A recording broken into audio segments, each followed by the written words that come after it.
Les chercheurs de Google DeepMind viennent de publier un document qui pose une question vertigineuse. La plupart des débats sur l'intelligence artificielle s'arrêtent à une étape, le jour où la machine atteindra le niveau d'un humain. Eux vont beaucoup plus loin.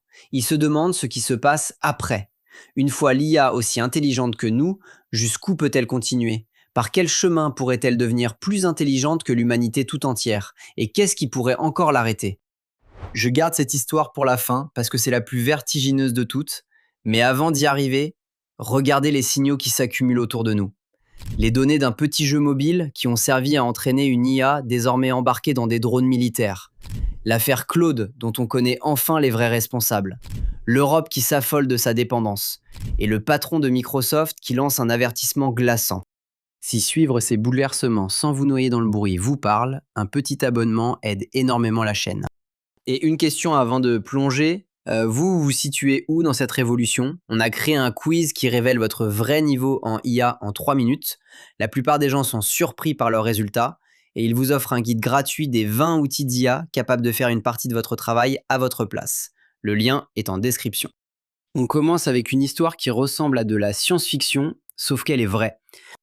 Pendant des années, Pokémon Go a été vu comme un simple divertissement. On marchait dans la rue, on attrapait des créatures virtuelles, on explorait son quartier. Mais derrière l'amusement, une autre couche se construisait en silence. Une carte visuelle du monde physique. À partir de 2021, le jeu a proposé à ses joueurs de scanner des lieux avec la caméra de leur téléphone, en échange de récompenses. Des rues, des façades, des parcs, des arbres, la participation était volontaire. Mais à grande échelle, ces scans ont généré près de 30 milliards d'images de notre environnement. D'après une enquête du quotidien néerlandais Trouw, reprise par le Télégraphe, tout cela a nourri les modèles d'IA spatiale de Niantic Spatial, l'entreprise née de la branche cartographie du créateur du jeu.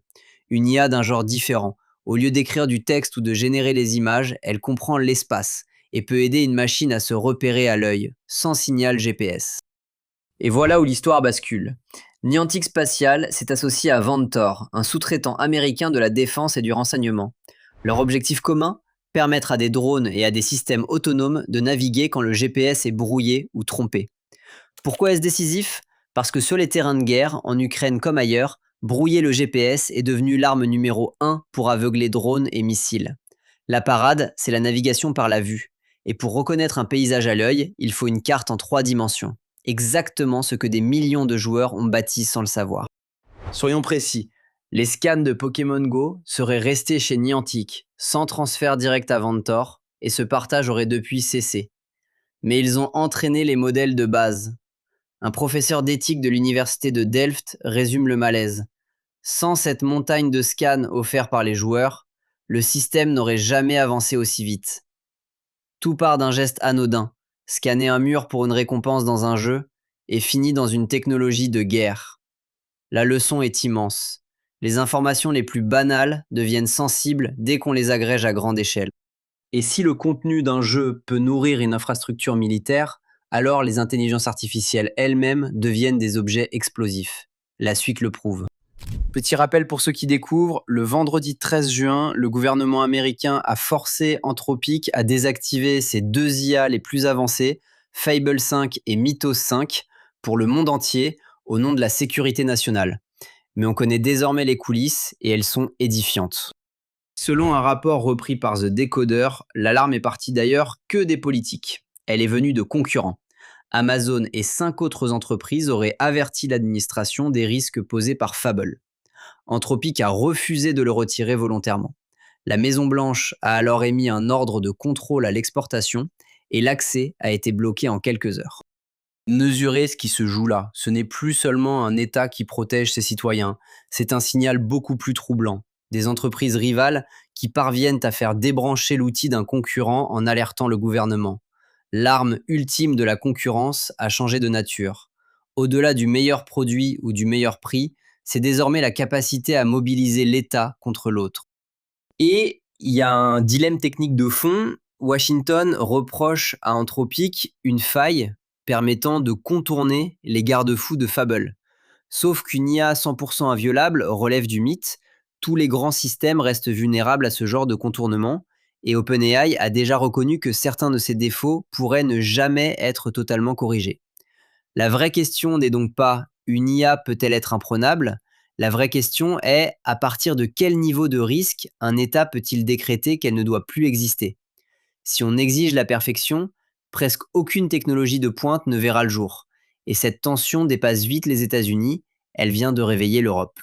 Quand les États-Unis ont coupé l'accès mondial à Fable 5 et Mythos 5, l'onde de choc a traversé l'Atlantique. La Commission européenne évalue désormais les conséquences de cet ordre avec un message prudent mais ferme.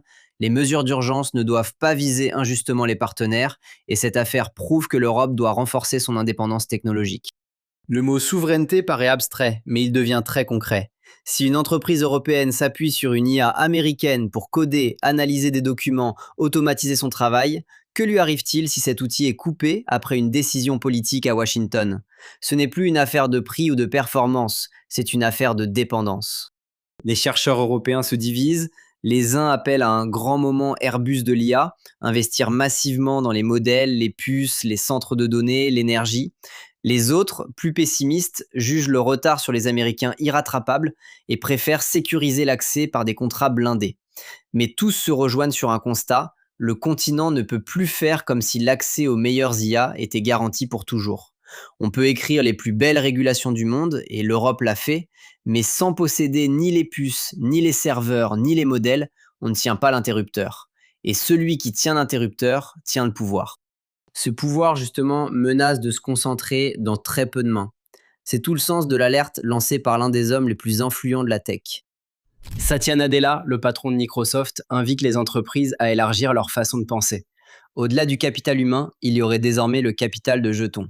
L'idée paraît étrange, elle est en fait simple. Dans une économie où l'IA devient centrale, la valeur d'une société viendra de moins en moins de ses seuls employés ou brevets, et de plus en plus de sa capacité à transformer son propre savoir en boucle d'apprentissage automatisée.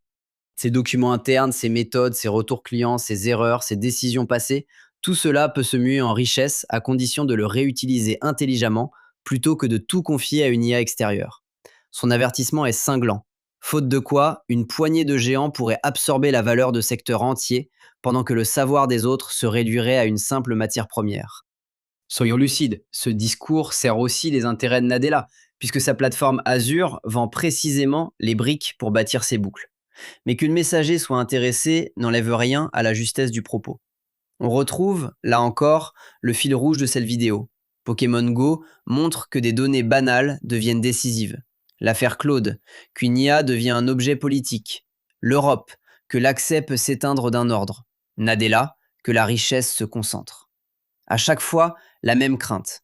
Quelques acteurs qui décident pour tous. Et en filant cette logique jusqu'au bout, on tombe sur la question la plus troublante de cette séquence, celle que les pairs même de l'IA viennent de poser noir sur blanc. Avant ce dernier sujet, 30 secondes, si vous voulez savoir où vous en êtes face à cette vague, notre quiz vous le dit en 3 minutes. La plupart des gens sont surpris par leurs résultats et ils vous offrent le guide gratuit des 20 outils d'IA qui peuvent déjà alléger votre travail. Le lien est en description. Faites-le après la vidéo parce que ce qui arrive maintenant donne le tournis. La plupart des discussions sur l'IA s'arrêtent à un sigle, l'intelligence artificielle générale, une machine aussi capable qu'un humain moyen sur la plupart des tâches, comme si c'était la ligne d'arrivée. Le 10 juin, une équipe de Google DeepMind a publié un document de 60 pages qui démarre là où la discussion s'arrête. Son titre, de l'intelligence artificielle générale à la superintelligence artificielle, de l'intelligence humaine à la superintelligence.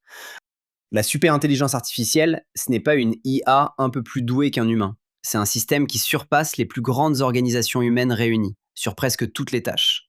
Et ce qui rend ce rapport crédible, c'est sa signature. Parmi les auteurs, Shane Legg, cofondateur de DeepMind, est l'un de ceux qui ont popularisé le terme intelligence artificielle générale, et Marcus Hutter, théoricien de l'intelligence universelle.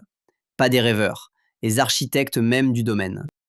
Le rapport décrit 4 chemins vers cette superintelligence. Le premier, continuer à grossir les modèles, toujours plus de puissance de calcul, la route que l'industrie connaît déjà.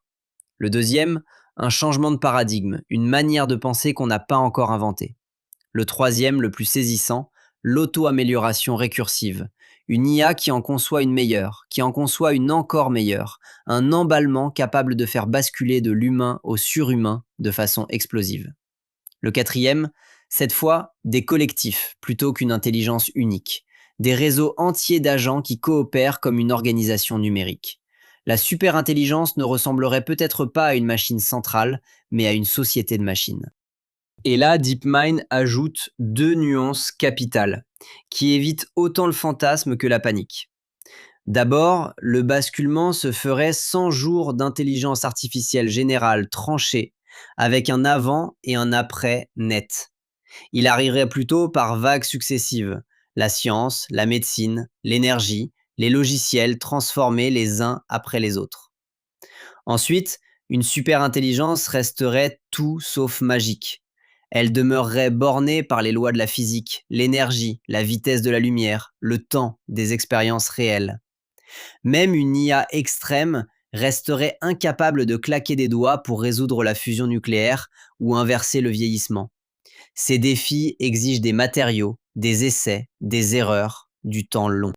Mais le rapport repose sur un pari lourd, que les questions de sécurité et d'alignement seront à peu près résolues.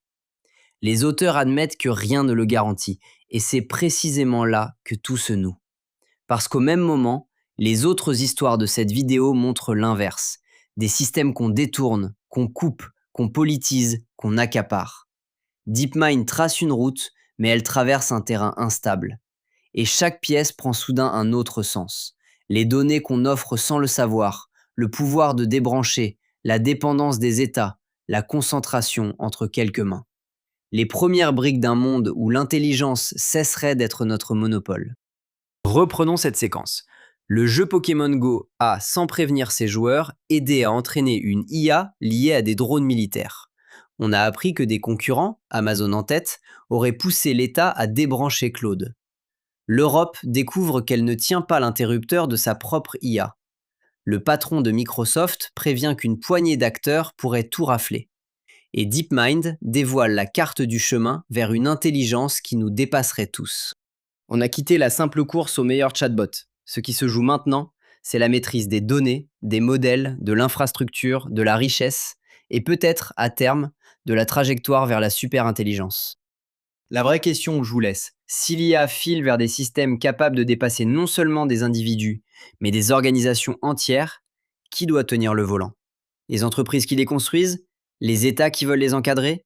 Ou les citoyens qui vivront avec les conséquences? Dites-le moi en commentaire, je lis tout. Et si vous préférez l'action à l'inquiétude, nos guides complets vous apprennent à utiliser ces outils, étape par étape, jusqu'à en faire un vrai levier dans votre travail. Tout est dans la description pour passer de spectateur à acteur. Abonnez-vous pour ne rien rater de la suite, parce que l'IA déborde désormais de la simple fenêtre de chat, elle devient une infrastructure, une force économique, un enjeu politique. On se retrouve très vite pour la prochaine secousse.